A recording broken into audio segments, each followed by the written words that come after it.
বন্ধুরা, আজকের আমার দুপুরের লাঞ্চ মেনুতে কি কি আছে দেখো। আছে ভাত,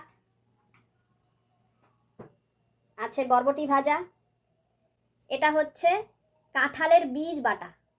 নারকেল দিয়েছে ওর মধ্যে? না, সব জিনিসে নারকেল ভালো লাগে না, আমার ভালো লাগে না।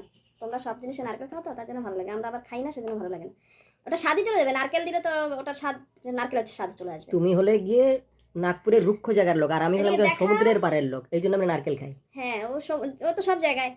ওটা তো আন্দামানে ওরকম, আন্দামানে প্রচুর নারকেল, সব তরকারিতে তুমি দেখবে না। কেরালায় নারকেল অনেক তরকারিতে দেখবে, নারকেলের চাটনি সব কিছু খায়। এই মেয়ে খালি দুধ কাপ রেখে রেখে দিয়েছে, একটুখানি আছে।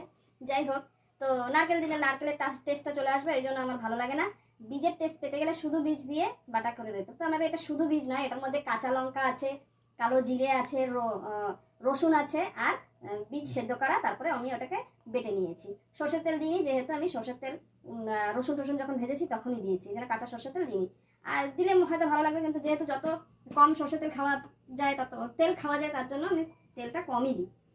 আর এটা আছে দেখো, এখানে দেখাও, এটা আছে আলু ভেন্ডির সিম্পল তরকারি। কোনো মাছ মাংস আজকে নেই, একদম নিরামিষ তরকারি আজকে। তো তোমাদের আজকে মেনুতে কি হয়েছে অবশ্যই কমেন্ট করে জানাবে। টাটা, দেখা হচ্ছে নতুন আরো একটা লাঞ্চ মেনুর সঙ্গে। ততক্ষণের জন্য সবাই ভালো থেকো।